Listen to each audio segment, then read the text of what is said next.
तो दीपक बगाड़े और आज हम हमारे इस चैनल पे देखने वाले हैं शीरखुरमा की रेसिपी। अब शीरखुरमा की रेसिपी हम इसके लिए देख रहे हैं कि किसी ने हमें रिक्वेस्ट किया है ये रेसिपी बनाने के लिए, तो उसके लिए हम ये रेसिपी बना रहे हैं। तो शीरखुरमा बनाने के लिए हमें किन चीज़ों की ज़रूरत होती है ये मैं आपको बताता हूँ। शीरखुरमा बनाने के लिए हमने 2 टेबलस्पून यहाँ पे हमने मनुके लिए हैं, 2 टेबलस्पून आलमंड हमने बादाम लिए हैं, 2 टेबलस्पून हमने चारोले लिए हैं, 2 टेबलस्पून हमने यहाँ पे पिस्ता लिया है, 2 टेबलस्पून हमने यहाँ पे कैशोनट काजू लिए हैं, 2 टेबलस्पून हमने यहाँ पे मिल्क पाउडर है, ये ऑप्शनल है। यहाँ पे हमने मिल्क मेड भी लिया है, ये भी ऑप्शनल है। और 1 कप हमने इसमें सेवई लिए हैं और इसको हम रोस्टेड करेंगे।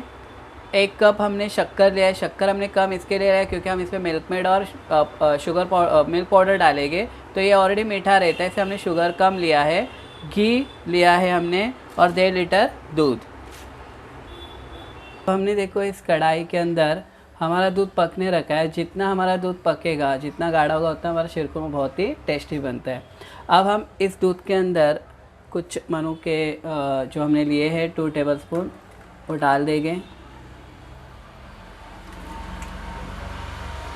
इसी के साथ हम इसमें डालेंगे शुगर 1 कप। अब इसे हमने हाई फ्लेम पे ही रखा है और इसे हमें चलाना है इसे। अब इसमें हमने शक्कर और कुछ मनुके 2 टेबलस्पून हमने मनुके डाले हैं। अब इसी के साथ बाद में हम इस पर डालेंगे थोड़ा दूध गर्म होने के बाद मिल्क मेड और मिल्क पाउडर। हमारे दूध को उबाला आना चालू हो चुका है। अब हम गैस को लो करेंगे और इसको जितना हम इसको पकाएंगे, जितना गाढ़ा करेंगे, उतना हमारा शीरखुरमा टेस्टी बनता है। अब हम दूसरे पैन में हमारे बाकी के इंग्रेडिएंट को रोस्ट करना चालू करेंगे। अब देखो हम यहाँ पे हमारा घी ले रहे हैं। हम कितना भी घी इसमें रोस्ट करने के लिए ले सकते हैं। सबसे पहले हम रोस्ट करेंगे हमारे चारोली। हमें इसे ज़्यादा रोस्ट नहीं करना है, खाली 30 सेकेंड्स के लिए हम इसको रोस्ट करेंगे घी के अंदर। अब देखो हमने इसको रोस्ट किया है। अब ऐसे हम हमारे इस दूध में इसको डाल देंगे।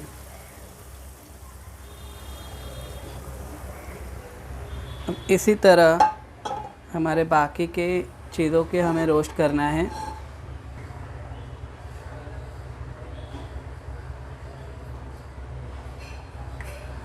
तब हम रोस्ट करेंगे आलमंड। ज़्यादा नहीं करना है हमें इसे रोस्ट, खाली हमें इसको 30 से 40 सेकेंड्स ही रोस्ट करना है। देखो हमारे आलमंड भी हमने रोस्ट करके लिए। अब इसको भी हम इसी दूध के अंदर डालेंगे।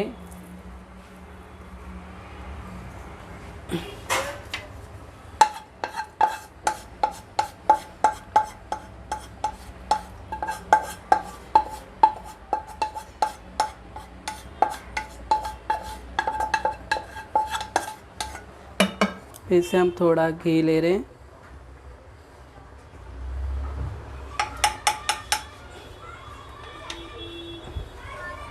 अब हम कैशोनट को रोस्ट करके लेंगे घी के अंदर। तो कभी हमने हमारे आलमंड कैशोनट को भी हमने अच्छी तरह से रोस्ट किया है। अब इसको भी हम हमारे इस शीरखुरमा के दूध में डालेंगे।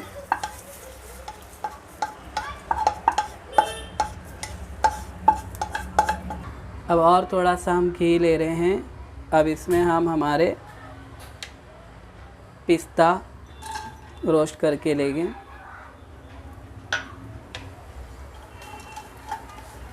अब हमारे जो पिस्ता है वो भी रोस्ट हो चुके हैं।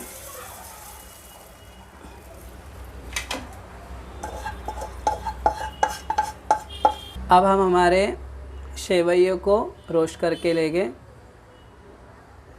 हमें रोस्टेड सेवई भी मिलती है और शीरकुरमा की भी सेवई मिलती है, पर अभी ईद का सीज़न नहीं है, इसके लिए हमें वो सेवई मिली नहीं है। तो ये हमें पैकेट वाली सेवई मिली थी जो भुनी हुई भी नहीं है, तो हम इसको घी में भून के लेंगे और फिर उस दूध में इसको भी डाल देंगे रोस्टेड करके। ज़्यादा नहीं भूनना है हमें, खाली इसको सबको हमें 30 से 40 सेकेंड्स के लिए खाली घी के अंदर रोस्टेड करना है। देखो हमारी सेवइयाँ रोस्टेड हो चुकी हैं, इसका कलर भी चेंज हुआ है। जब हमने डाला था तो वाइट कलर में थे, तो अब इसको हमने 1 मिनट के लिए 1 से 1.5 मिनट के लिए हमने इसको रोस्टेड किया है घी के अंदर। अब हम इसको दूध में डाल देंगे।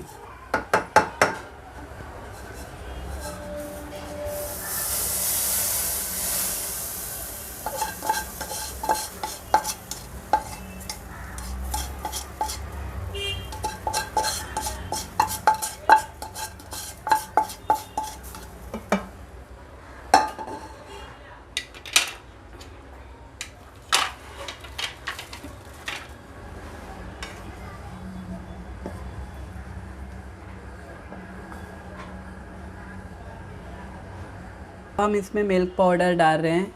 मिल्क पाउडर ऑप्शनल है। मिल्क पाउडर से हमारे 2 फ़ायदे होते हैं, एक तो शीरकुरमा बहुत अच्छा होता है और दूसरी बात ये जल्दी गाढ़ा हो जाता है, और जितना शीरकुरमा गाढ़ा होता है उतना टेस्टी लगता है।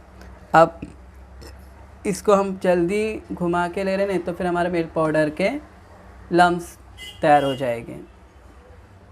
तो अभी पूरी तरह से हमारा मिल्क पाउडर इसके अंदर डिज़ोल्व हो चुका है। अब हम इस स्टेज पे डालेंगे, हम मिल्क मेड और दूध का पाउडर ऑप्शनल है। अगर आपको डालना है तो डालो, नहीं तो मत। पर अगर ये डालते हैं तो हमें शक्कर की लेवल को कम रखना है, क्योंकि ये बहुत मीठे होते हैं, तो इससे हमारे शीरकुरमा बहुत मीठा होने के चांसेस हो जाते हैं। अब हम हमारे इस शीरकुरमे को इन सब चीज़ों के साथ 15 मिनट के लिए पकाएंगे। अब देखो हमारा शीरकुरमा बन के रेडी हो चुका है। अब हम इसको आपको डिश आउट करके दिखाते हैं। देखो अभी हमने हमारे इस शीरकुरमे को डिश आउट कर दिया है। आप भी अपने घर पे ये शीरकुरमे की डिश इस तरह से ट्राई कीजिए, बहुत ही टेस्टी बनती है, बहुत ही लज्जतदार बनती है डिश। और आप अपने घर पे बना के हमारे कमेंट बॉक्स पे भेजिए कैसे आपका शीरकुरमा बना है। और आज की हमारी ये जो रेसिपी आपको कैसे लगी, ये आप हमारे कमेंट बॉक्स पे भेज दीजिए। और हमारे इस चैनल को लाइक करो, शेयर करो, सब्सक्राइब करो। और मैं आपको टिप देना चाहता हूँ, जो हमने रोस्टेड किया हुआ अलग अलग काजू, बादाम और पिस्ता जो हमने अलग अलग रोस्टेड किए थे, हम एक साथ भी उसको रोस्टेड करके डाल सकते हैं। और आप अपना जो शीरकुरमा है वो बनाते वक्त अगर थोड़ा सा मीठा हो जाता है तो इसमें चुटकी भर नमक अगर डालते हैं तो ज़्यादा मीठापन जो होता है वो कम हो जाता है।